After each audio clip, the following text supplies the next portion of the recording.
Tak silný kanón, až trhal vlastní letoun na kusy. To není nadsázka. Není to historka vymyšlená u vodky v moskevském důstojnickém klubu. Když sovětští piloti poprvé vystřelili z masivního šestihlavňového kanonu přišroubovaného na břiše MiGu-27, začaly se z jejich vlastního letadla sypat kusy. Vyskakovaly nýty, praskaly palivové nádrže. Přistávací světla se tříštila. Radiové vybavení přestalo fungovat.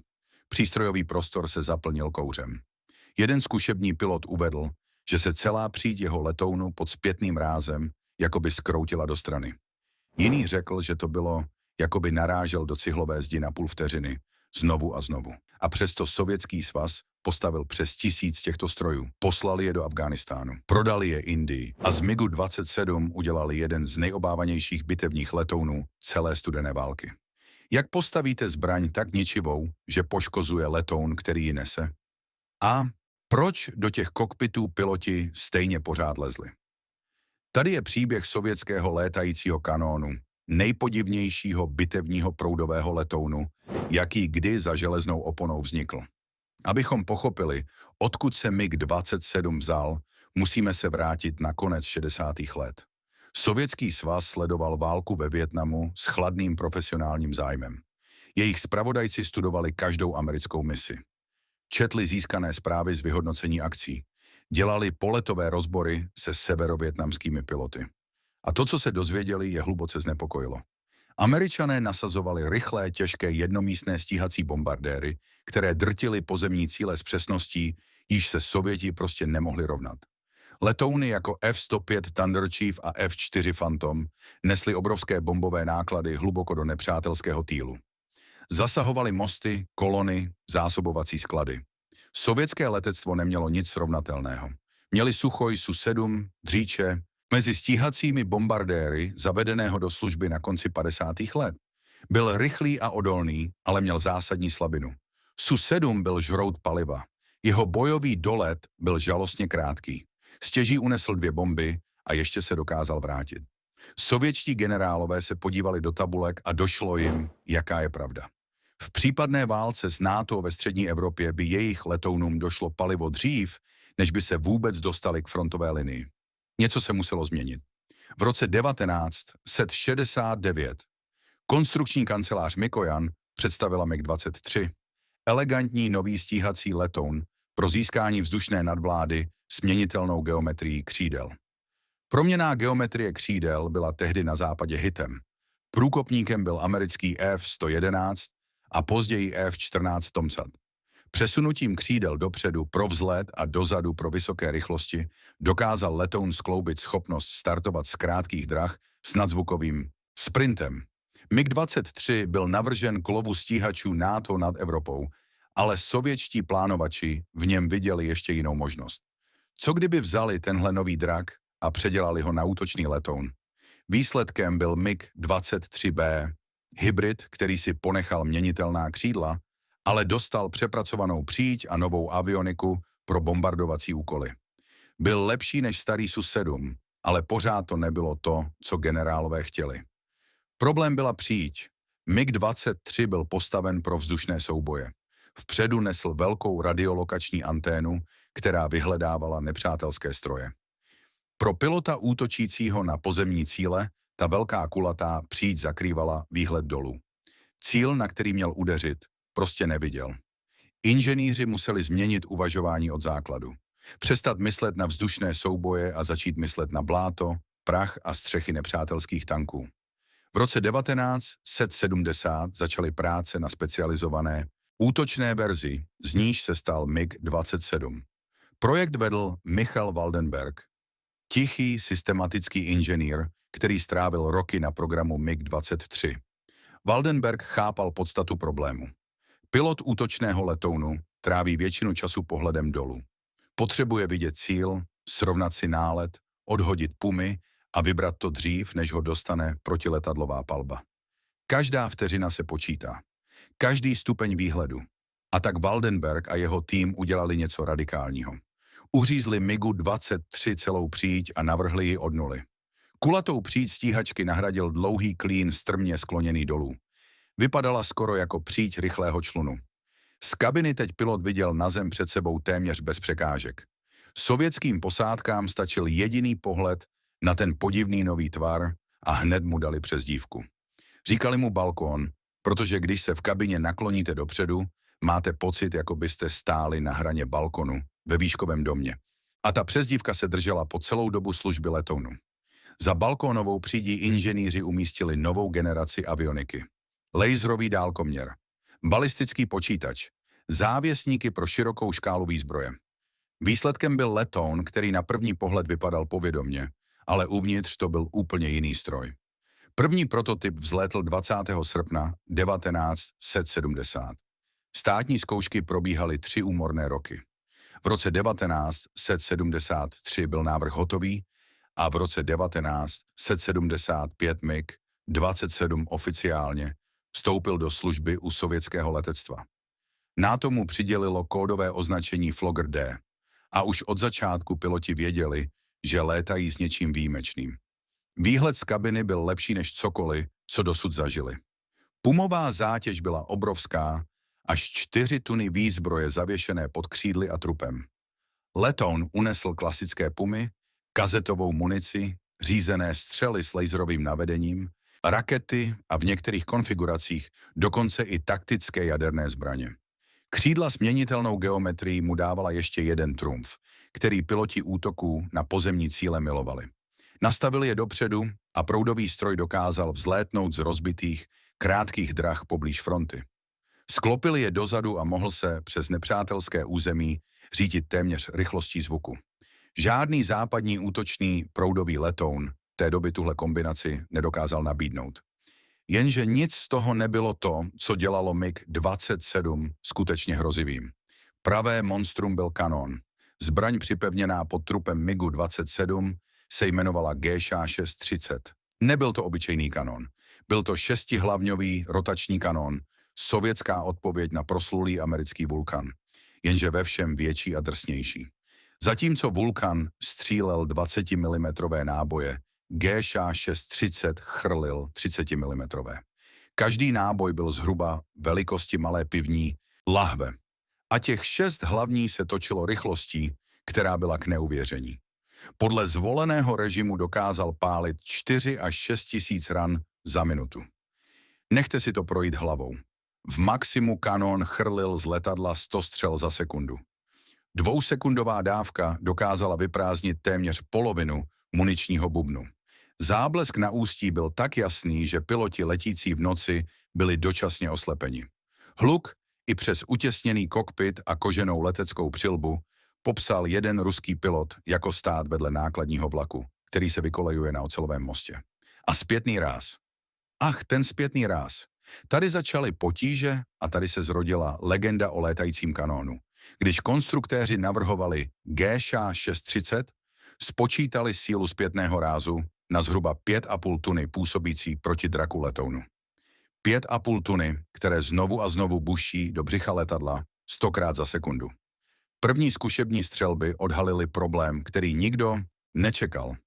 Vibrace byly tak prudké, že začaly odcházet součástky po celém letadle.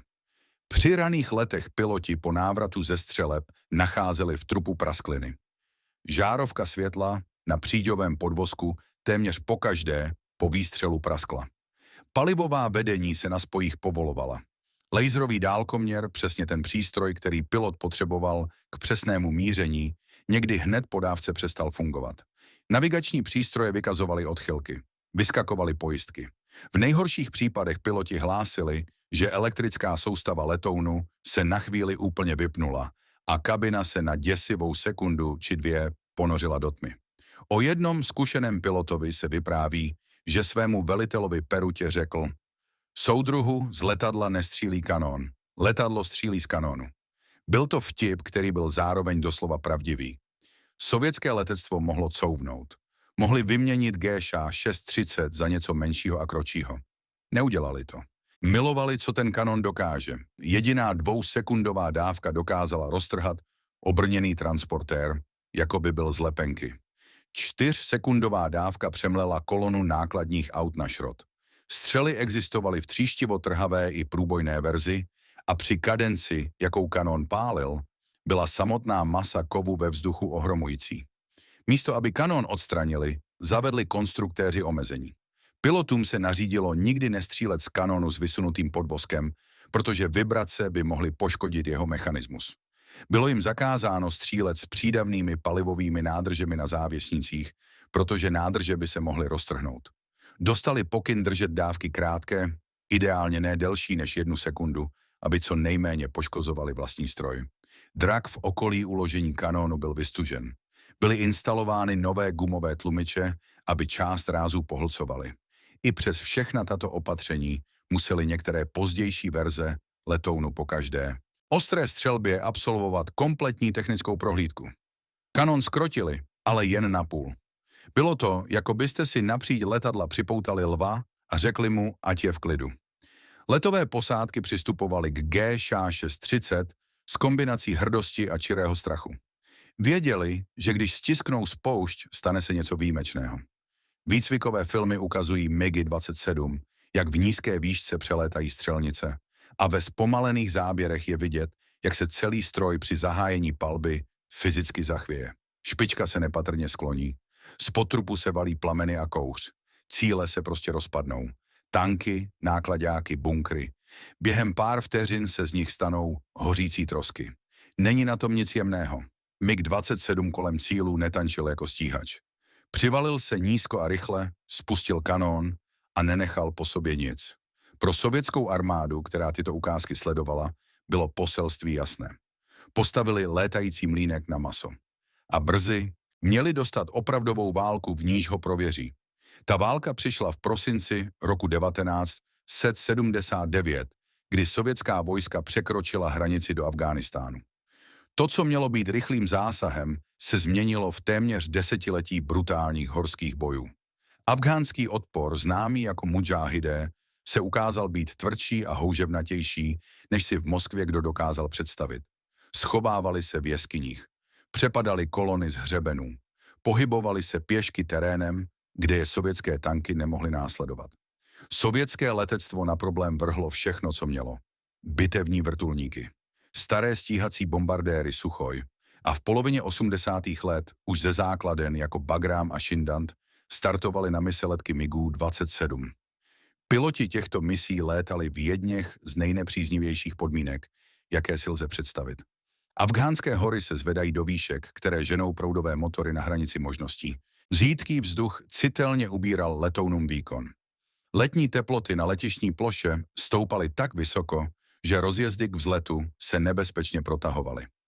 A nepřítel začal dostávat americké střely Stinger, přenosné rakety odpalované z ramene, které se dokázaly navádět na teplo proudového motoru a během pár vteřin zničit letoun.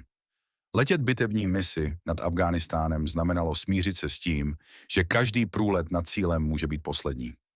MiG-27 v Afghánistánu létali to, čemu Sověti říkali mise přímé letecké podpory, i když ten termín úplně nevystihuje, co ve skutečnosti dělali. Pozemní jednotky sevřené v údolí volaly o pomoc po rádiu. Během několika minut se nízko nad terénem přiřítila dvojice MiG-27 s křídly staženými dozadu pro rychlost. Pilot vybral nepřátelské postavení, strmě se na něj spustil a odhodil buď kazetové pumy, nebo ho zasypal dlouhou dávkou z kanónu. Pak prudce odtáhl, vypustil klamné světlice, aby zmátl přilétající střely a stoupal pryč tak rychle, jak motor dovolil. Byla to nebezpečná, vyčerpávající práce. Veteráni popisovali, že během velkých operací odlétali 3 až 4 bojové lety denně. V kabině panovalo vražedné horko. Zátěž na pilota byla obrovská, protože MiG-27 byl jednomístný letoun. Jeden člověk musel řídit, navigovat, najít cíl, zamířit, odhodit výzbroj, hlídat střely a přitom se pokusit zůstat naživu. Nebyl žádný kopilot, s nímž by se dalo o zátěž podělit. Během 9 let sovětské účasti v Afghánistánu bylo ztraceno několik desítek MiG-27. Některé padly za oběť raketám, jiné havarovaly v nepřízni počasí. Pár jich prostě zmizelo v horách a nikdy se nenašlo. Piloti, kteří přežili, se vraceli domů s příběhy, jež sovětská propaganda nikdy plně neodhalila. Pověst MiG-27 s každou operací rostla. Ale Tenhle letoun nenasazoval jen Sovětský svaz. V roce 1984 uzavřela Indie s Moskvou obří kontrakt na nákup MiGu-27 a, co bylo ještě důležitější, na jeho licenční výrobu ve vlastních továrnách. Indická verze byla vyráběna společností Hindustan Aeronautics Limited, zkratka HAL, státním leteckým podnikem v její továrně v Násiku. Indičtí inženýři ve spolupráci se sovětskými technickými poradci postupně přesunuli celý výrobní proces na indickou půdu. Na konci 80. let už HAL stavěl kompletní MiGy-27 od základu. Indické letectvo svou verzi nazvalo Bahadur, což v hindštině znamená statečný nebo odvážný. Piloti si ho zamilovali. Po službě na starších britských Hawker Hunterech a francouzských Dassault Mystère působil MiG-27 jako přechod z bicyklu na motorku. Křídla s měnitelnou geometrií, obrovský pumový náklad, drtivý kanón. Bahadur dal indickému letectvu poprvé v jeho historii skutečný specializovaný útočný letoun pro boj proti pozemním cílům. V průběhu let Indie převzala nebo vyrobila přes 200 MiGů-27. Staly se páteří indických úderných sil rozmístěných podél neklidných hranic s Pákistánem a Čínou. Okamžik, který z MiGu-27 udělal v indických službách legendu, přišel na jaře a v létě roku 1999. Tehdy na hranici mezi Indií a Pákistánem, vysoko v Kašmírských horách, propukla krize. Pákistánské jednotky a nepravidelní bojovníci překročili linii kontroly a obsadili strategické pozice na hřebenech v okolí města Kargil, ve výškách přes 4800 metrů. Indická armáda je nedokázala vytlačit pouze pozemními silami. Terén byl příliš strmý, obránci drželi výšiny. Každý útok vzhůru po svazích stál životy. Na pomoc bylo povoláno indické letectvo. Šlo o jednu z nejvýše vedených leteckých kampaní v dějinách válek. Piloti létali útočné mise v tak řídkém vzduchu, že jejich letouny jen stěží manévrovaly. Stíhací bombardéry museli odhazovat zbraně v extrémních úhlech, nořili se do údolí, která sama ležela několik kilometrů nad mořem. Operace dostala krycí název Saved Sagar, tedy Bílé moře. A jednou z jejich hvězd byl MiG-27. Indičtí piloti MiGů-27 létali se svými Bahadury do terénu, na který je nikdo nepřipravil. Útočili na bunkry usazené na hřebenech, na dělostřelecká postavení skrytá za skalisky a na zásobní skrýše vyhloubené ve sněhu. Kanon, který kdysi dokázal popraskat i konstrukci vlastního letounu, se ukázal být drtivou zbraní proti lehce opevněným horským postavením. Jeden stroj, který pilotoval nadporučík Nachiketa, měl během nízkého průletu nad nepřátelskými liniemi poruchu motoru. Pilot se sice bezpečně katapultoval, ale Pákistánci ho zajali. Stal se jediným indickým pilotem zajatým během celého konfliktu. Po 8 dnech byl po diplomatických jednáních propuštěn. Příběh jeho zajetí a šťastného návratu z něj udělal v Indii jméno, které znal každý. V průběhu kargilského konfliktu nalétali MiGy-27 stovky bojových misí, často na samé hranici toho, co jejich drak snesl. Řídký horský vzduch snižoval výkon motorů. Strmé střemhlavé útoky prověřovaly mechanismy křídel. A přesto ty stroje létaly dál. Dál bombardovali. Dál pálili z toho děsivého kanónu. Když válka koncem července 1999 skončila, indické letectvo prokázalo, že jeho stárnoucí sovětské útočné stroje dokážou stále ovládnout moderní bojiště. Jenže čas dožene každý bojový letoun. Na sklonku 90. let už Rusko začalo vyřazovat vlastní flotilu MiGů-27. Sovětský svaz se zhroutil. Ekonomika ležela v troskách. Údržba starých strojů byla drahá a objevovaly se novější, efektivnější konstrukce. Poslední MiGy-27 Rusko vyřadilo na počátku 0. let. Indie je ve výzbroji držela mnohem déle. Bahadury sloužily hluboko do 10. let, i když jejich draky nabíraly další a další nalétané hodiny. Jenže nehod přibývalo. Na motoru, jenž ani v nejlepších letech nepatřil k nejspolehlivějším, se už výrazně podepisoval věk. V roce 2010 Indie po sérii havárií dočasně uzemnila celou flotilu. Pak se sice vrátili do služby, ale bylo jasné, kam to spěje. Dne 27. prosince 2019 uspořádalo indické letectvo na základně Jodhpur slavnostní ceremoniál k vyřazení poslední operační perutě MiG-27. Piloti se seřadili na stojánce. Přišli se podívat i veteráni ve výslužbě. Poslední Bahadury odstartovali k závěrečnému letu, rozlučkovému průletu nad základnou, kde sloužili desítky let. Po přistání je pozemní personál odtlačil do hangáru a zavřel vrata. 44 let poté, co letoun poprvé vstoupil do služby, byl létající kanon definitivně vyřazen. Jaké dědictví po sobě MiG-27 zanechal? Nebyl to nejrychlejší stroj studené války, ani nejobratnější, dokonce ani nejspolehlivější. Jeho motor byl vrtošivý. Jeho kanón vyvíjel takový nápor, že poškozoval vlastní drak. Kabina byla stísněná, elektronika podle západních měřítek primitivní a zátěž na piloty vyčerpávající. A přesto tenhle podivný sovětský letoun sloužil téměř půl století na frontách a hranicích po celém světě. Od zmrzlých sibirských stepí přes afghánské hory až po vrcholky Kašmíru se MiG-27 znovu a znovu ukazoval jako jedna z nejúčinnějších bitevních platform, jaké kdy byly postaveny. Kanon G-630 přes všechny své potíže dodnes patří k nejsilnějším leteckým zbraním, jaké kdy byly instalovány do sériového proudového letounu.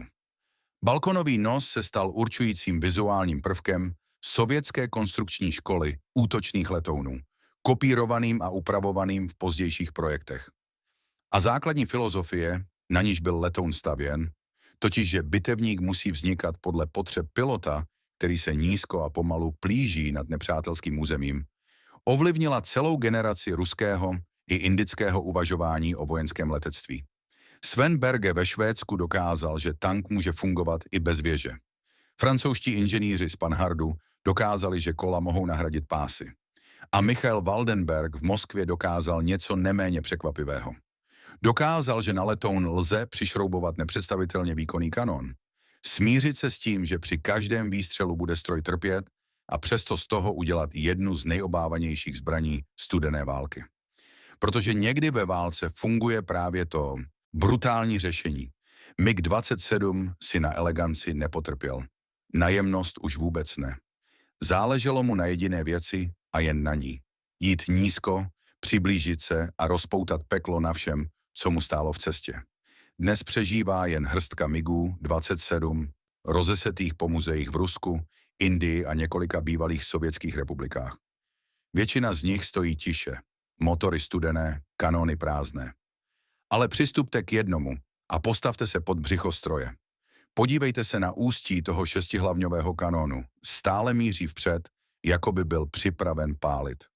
A představte si, jaké to bylo, sedět připoután v kabině nad ním, s vědomím, že když stisknete spoušť, pocítí to jak nepřátelé, tak i váš vlastní letoun. To byl létající kanon. To byl MiG-27, stroj, který porušil každé pravidlo dobrého inženýrství a přesto se nějak stal legendou.